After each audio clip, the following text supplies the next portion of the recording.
నా పేరు వెంకేకాలం అంజన్ రెడ్డి. నేను హైకోర్టులో గత 17 సంవత్సరాలుగా పనిచేస్తున్నాను. అంతకుముందు 93 నుంచి నేను ఆర్ఎస్ఎస్ సంబంధించిన వ్యక్తిని, ఆర్ఎస్ఎస్ ఒక స్వయం సేవకుని. ఆ తర్వాత ఏబీవీపీలో రాష్ట్ర కార్యవర్గ సభ్యునిగా 3 పర్యాయాలు కొనసాగాను.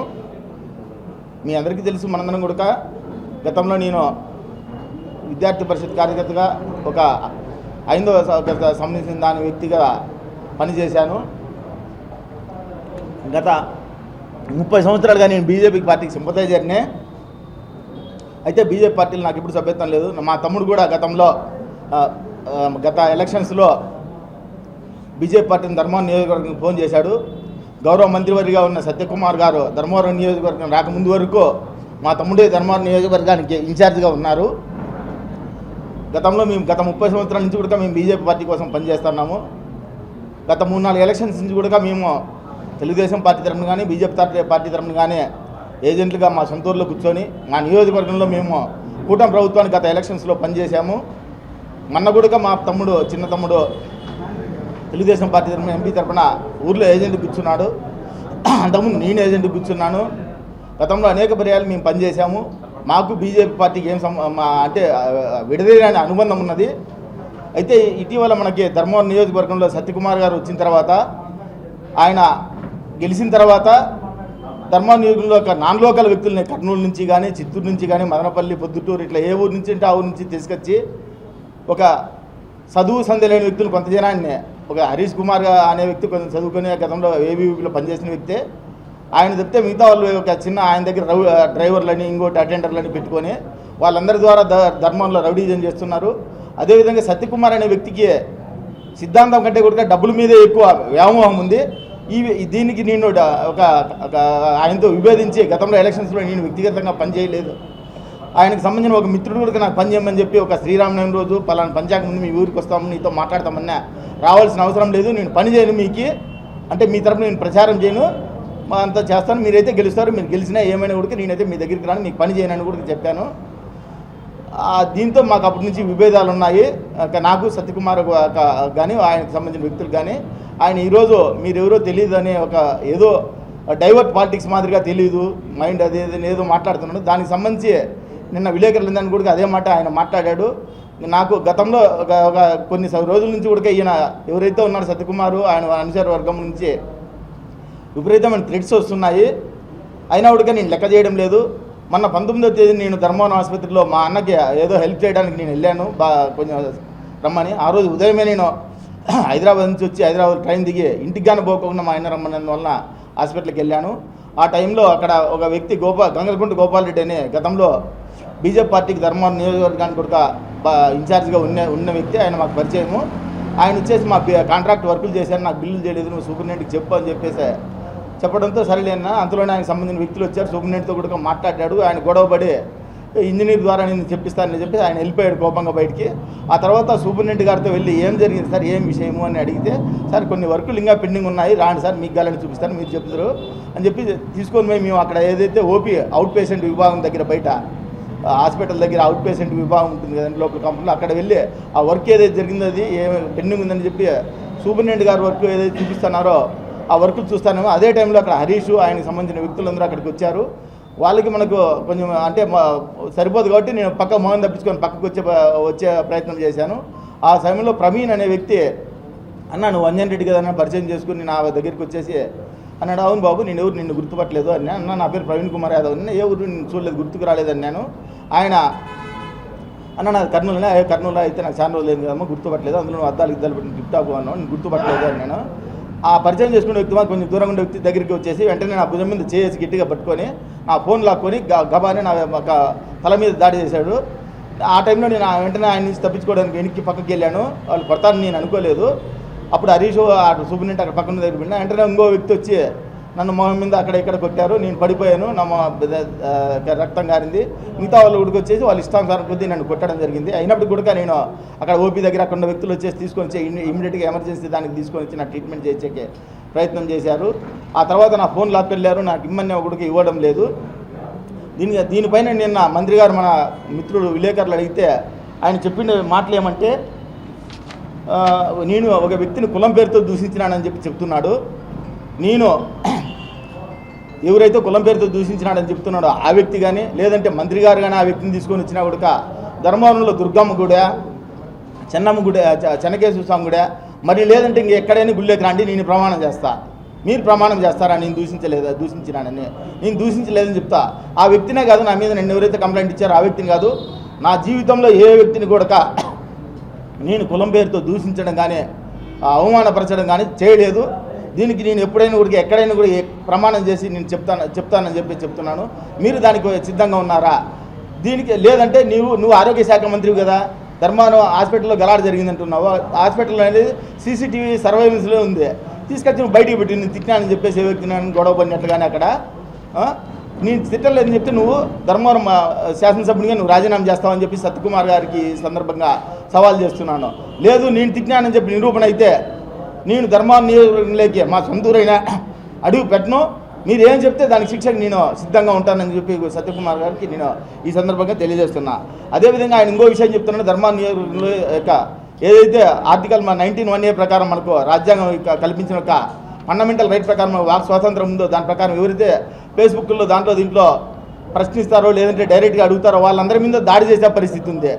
ఆయన దీన్ని అడ్డం పెట్టుకొని ఇటీవల ఒక వైఎస్ఆర్ వాళ్ళు జనసేన పార్టీకి సంబంధించిన రాష్ట్ర ప్రధాన కార్యదర్శి చిలక మధుసూదన్ రెడ్డి గారికి ఫేస్బుక్లో బెదిరించి దాన్ని అడ్డం పెట్టుకొని దానికి దీనికి లింక్ చేసి డైవర్ట్ పాలిటిక్స్ చేసి ఆయనకి లేదని చెప్తున్నాను. అయ్యా నేను అడుగుతున్నాను, చిలక మధుసూదన్ రెడ్డి గారికి నిజంగానే థ్రెట్ ఉంది. వాళ్ళకి ఫేస్బుక్లో కూడా బెదిరించినారు ఆయన ఆపోజిట్ పార్టీ వాళ్ళు కానీ ఇంకొకరు కానీ శత్రువులకు సంబంధించిన కానీ. ఆయనకి అట్లాంటి వ్యక్తికి గౌరవ హైకోర్టు ఆయనకి 1+1 ఆన్ పేమెంట్ గన్మ్యాన్ ఇవ్వమని చెప్పింది. ఈ చెప్తే నువ్వు గన్మ్యాన్ కూడా ఇవ్వలేదు, దానికి అడ్డపడితే నువ్వు కదా సత్యకుమార్ గారు. ఆయన ఇంతవరకు డబ్బులు కూడా కట్టాడు పోలీసు వాళ్ళకి, నాకు ఇవ్వండి అని చెప్పి హైకోర్టు ఆర్డర్తో పాటు. ఆయనకి హైకోర్టు ఆర్డర్తో పాటు గన్మ్యాన్ ఇమ్మని చెప్పినా కూడా ఆయనకు అడ్డపడుతుంటే నువ్వు కాదా? ఒకవేళ నువ్వు అడ్డపడుకోంటే నీకు ఒక మన కూటమిలో ఉన్న వ్యక్తే కదా చిలక మధుసూదన్ రెడ్డి గారు, మన కూటమి పార్టీకి సంబంధించిన వ్యక్తి, అందులో రాష్ట్ర స్థాయి బాధ్యత ఉన్న వ్యక్తి. అట్లాంటి వ్యక్తి మీ యొక్క సహచర మంత్రికి, హోంశాఖ మంత్రికి కానీ లేదంటే మిగిలిన మంత్రికి కానీ ముఖ్యమంత్రి గారికి కానీ వారి దృష్టికి తీసుకొని పోయి నువ్వు ఎందుకు గన్మ్యాన్లు కలిపలేదు? నీ ఉద్దేశము ఒక చిలక మధుసూదన్ రెడ్డి గారు గన్మ్యాన్ కలిపావు. గతంలో ఒక మాజీ శాసనసభ్యులు గోనుగుంట్ల సూర్యనారాయణ గారు కూడా గన్మ్యాన్ కానీ కేంద్ర ప్రభుత్వానికి అర్జీ పెట్టుకుంటే ఆయనకి రాకుండా అడ్డపడేది సత్యకుమార్ కాదా అని నేను అడుగుతున్నా.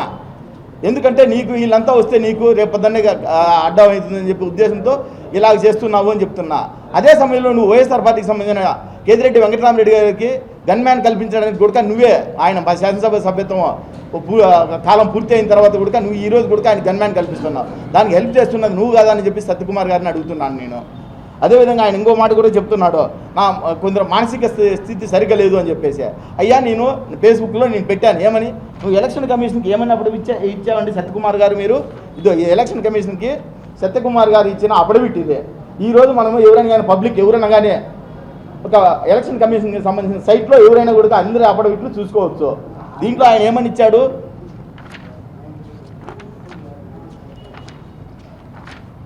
స్పౌస్ అని ఉంది, స్పౌస్ అనే దగ్గర నిల్ అని ఇచ్చాడు, అంటే భార్య లేదు అని ఇచ్చాడు.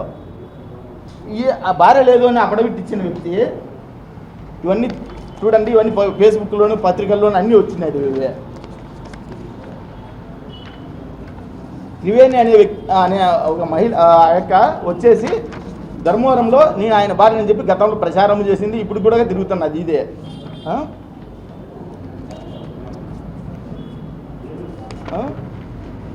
ఇది నేను పెట్టాను. ఇదే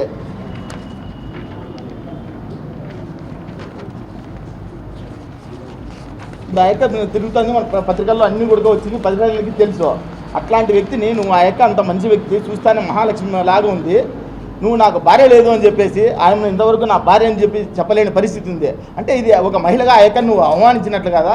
అయ్యా నాకు ఒక ఆర్ఎస్ఎస్ భావజాలం నుంచి హిందువులకు సంబంధించిన సిద్ధాంతాల నుంచి వచ్చే వ్యక్తినే. ఒక భార్యను కూడా మాతృదేవో పితృదేవో అనే అట్లా ఒక భార్యను కూడా నేను ఒక తల్లిగా చూసే ఒక సంస్కృతి తెలిసిన వ్యక్తిని నేను. ఇట్లాంటి వాడిని మీరు కానీ మీ కుటుంబ సభ్యులు కానీ నిన్న కాదు ఏ వ్యక్తి ఒక కుటుంబ సభ్యులు కానీ అవమానపరిచే ఉద్దేశం నాకు లేదు. అయ్యా నేను ఇప్పుడు కూడా నీకు అడుగుతున్నా, నువ్వు భార్య లేదని ఎలక్షన్ కమిషన్కి అఫిడవిట్ ఇచ్చావు, త్రివేణి గారు నీ భార్య అని చెప్పేసి ఆ యొక్క ఏమో చెప్తున్నదే. నువ్వు ఎందుకు ఆమె నా భార్య అని చెప్పలేకపోతున్నావు? ఒకవేళ నీ భార్య కాదు అనుకో, ఆమెకు నాకు సంబంధం లేదు, నా భార్య కాదు అని చెప్పు, అయిపోయాడికి. There ends the matter. Why prolong this all these unnecessary things? నీ ఒక రౌడీలను పెట్టుకోను, ఇంకోటి పెట్టుకోను, నా కుటుంబ సభ్యులు అట్లా మాట్లాడినా. నేనేం మాట్లాడినా నీ కుటుంబ సభ్యుల నిన్ను గురించి? కానీ నువ్వు భార్య లేదని ఎలక్షన్ కమిషన్ తప్పుడు అప్పుడు పెట్టించావు. ఇచ్చిన దానికి నువ్వు ఆమె ఐక్యం ఉంది, మంచి మహాలక్ష్మి రాగా మంచిగా ఉంది. అట్లాంటి వ్యక్తి నువ్వు లేదు అని చెప్పడం అనే ఒక మహిళను అవమానించడం కాదా? చెప్పండి సత్యకుమార్ గారు. నేనేమన్నా మాట్లాడితే నేను దాని మీద నా మీద లీగల్ యాక్షన్ తీసుకోండి. ఒకవేళ నేను ఏమన్నా ఫేస్బుక్లో కానీ ఇంకోటి కానీ వ్యక్తిగతంగా నేనేమనంటే నా మీద లీగల్ యాక్షన్ తీసుకో. అంతేగాని రౌడీలను పెట్టి దాడి చేయిస్తావు నువ్వు. ఇది ఎంతవరకు నేను సమంజసము? ఒక భారత రాజ్యాంగం ఏదైతే నాకు ఫండమెంటల్ రైట్ ఇచ్చిందో దాని ప్రకారం నేను మాట్లాడుతున్నా. నువ్వు దాడి చేసినది ఒక వ్యక్తి మీద కాదు, గుర్తుపెట్టుకో సత్యకుమార్ గారు. ఒక న్యాయ వ్యవస్థ మీద దాని మీద చేసావు. ఒక ఇంజనీర్ అనే వ్యక్తి ఎవరైనా ఎలా అయితే ఒక బిల్డింగ్ కట్టడానికి అన్నిటికీ ఎట్లా ఉంటాడో ఆ విధంగా ఒక లాయర్ అనే వ్యక్తి సోషల్ ఇంజనీరు. సమాజంలో ఏదైతే సమస్యలు ఉంటాయో వాటి అన్నిటి మీద మాట్లాడాల్సిన బాధ్యత ఒక లాయర్గా అందరి మీద ఉంది. మనమందరికీ కూడా తెలుసు, ఈరోజు ప్రజలందరూ కూడా గమనించవచ్చు. గతంలో స్వాతంత్ర సమయంలో ఇక్కడ పనిచేసిన అనేక మంది నాయకులు అందరూ కూడా లాయర్లే. ఎందుకు? ఒక సోషల్ రెస్పాన్సిబిలిటీతో లాయర్లు అందరూ మాట్లాడారు. ఈరోజు నీకు రౌడీజం దౌర్జన్యంతో మాట్లాడలేదంటే నేను లాయర్గా నేను మాట్లాడుతున్నానయ్యా. మిగతా వాళ్ళు మాట్లాడలేదంటే వాళ్ళ మీద ఎంతమందిని దాడి చేసావు? గతంలో నువ్వు సంక్రాంతి పండుగ రోజు ఒక సంక్రాంతి ముగ్గులు పోటీలు పెట్టిన రోజు నైటు ఒక కాలేజీ వ్యక్తి యాజమాన్యానికి సంబంధించిన వాళ్ళ తండ్రి మీద నువ్వు దాడి చేసి కాలేజీ గ్రౌండ్ వరకు తీసుకొని పోయి కొట్టింది నిజం కాదా? నిన్న కాక మొన్న గాంధీనగర్లో పానీపూరి వాళ్ళ దగ్గర గలాట పెట్టుకుని నిజం కదా? నీ యొక్క అనుచరులు నువ్వు ధర్మానికి వేరు ప్రాంతాల నుంచి డిప్లాయ్ చేసినావు, వాళ్ళంతా గలాట పెట్టుకున్నారు. అది నిజం కాదా? మొన్న నేను గవర్నమెంట్ హాస్పిటల్లో ట్రీట్మెంట్ తీసుకుంటే నీ అనుచరుడు ధర్మాన్ని వ్యక్తే అదే వాటిలో గలాట చేసుకుని వార్డుల మీద, నర్సుల మీద, డాక్టర్ల మీద కొట్టడానికి పోయింది నిజం కాదా? నువ్వు ధర్మవరంలోను అనంతపురం నియోజకవర్గంలోను, ఒక ఉమ్మడి నియోజకవర్గంలోను అన్ని చోట్ల నువ్వు రౌడీజాన్ని ప్రోత్సహించాలనుకుంటున్నావు సత్యకుమార్ గారు. నువ్వు నువ్వు ఏదైనా చేస్తానంటే చేసుకో, నువ్వు డెవలప్ చేస్తానంటే చెయ్యి. అంతేగా నువ్వు ధర్మ నియోజకవర్గంలో వచ్చేసి భారతీయ జనతా పార్టీని నాశనం చేస్తాను. ఇక్కడ ఉండే వాళ్ళు ఎవరు కూడా గతంలో పనిచేసిన వాళ్ళు లేదు. నేను ఎవరినోని తెస్తాను, నా బిజాన్ని ఎత్తేసి నా ఒక బిజినెస్ చేసుకొని నేను వెళ్ళిపోతాను. ఆ తర్వాత మీ అలసాట్లు మీరు అంటే దానికి ఒప్పుకునే ప్రశ్నే లేదు. మీరు అందరూ కూటమిలోనే ఉన్నాము. దానికి మేము ఖచ్చితంగా భవిష్యత్తులో కూడా నేను ఖచ్చితంగా ప్రశ్నించాలని సత్యకుమార్ గారికి ఈరోజు ఈ విధంగా మీ పత్రికాముఖంగా తెలియజేస్తున్నా. అదేవిధంగా సత్యకుమార్ గారు ఏమంటున్నారండి, మానసిక సరి లేదు, సరే ఎవరెవరు అద్దులు చూసుకోవాలా, సంతృప్తిగా ఉండాలా, విచారం నా పనితీరు బాగా సంతృప్తిగా ఉంది, ధర్మారం పేరు విపరీతమైన సాటిస్ఫాక్షన్తో ఉన్నారు అంటున్నారు. అయ్యా నువ్వు ఈరోజు ధర్మారంకి ఎమ్మెల్యే గెలిచి అదేవిధంగా ఆరోగ్య శాఖ మంత్రిగా విధులు నిర్వహించబడి దాదాపు 2.5 సంవత్సరం పూర్తయింది. నీ మొహానికి అంటే దయచేసి ఆ మాట వాడుతున్నందుకు క్షమించండి. మీరు సత్యకుమార్ మంత్రిగా ఉన్నందుకు కదిరి ఒక గేటు ఫ్లైఓవర్ని 2.5 సంవత్సరాలన్న ఒక పూర్తి చేయలేదు. అంతకుముందు సంవత్సరం ముందే పూర్తయింది. దాదాపు 3.5 సంవత్సరం అయింది అది ప్రారంభమై. 2.5 సంవత్సరం అయినా దాన్ని ఇంతవరకు ముందుకు కూడా కదలలేదు. ఆ రోడ్లో పోలంటేనే మొగమంతా దుమ్ముతో కప్పుకొని పక్కన ఇళ్ళకి విపరీతమైన డస్ట్ ఉంది. అదేవిధంగా హ్యాండ్లూమ్ క్లస్టర్ అనేది ఉంటుంది. హ్యాండ్లూమ్ క్లస్టర్ అనేది ధర్మవరానికి గుండెకాయ లాంటిది. దానికి నువ్వు డబుల్ 3 రేట్ వేసి నీ యొక్క వ్యాపారాన్ని నువ్వు చేసుకొని నువ్వు కమిషన్లు చేసుకున్నావు. కానీ ధర్మవరం ఎక్కడ హ్యాండ్లూమ్ క్లస్టర్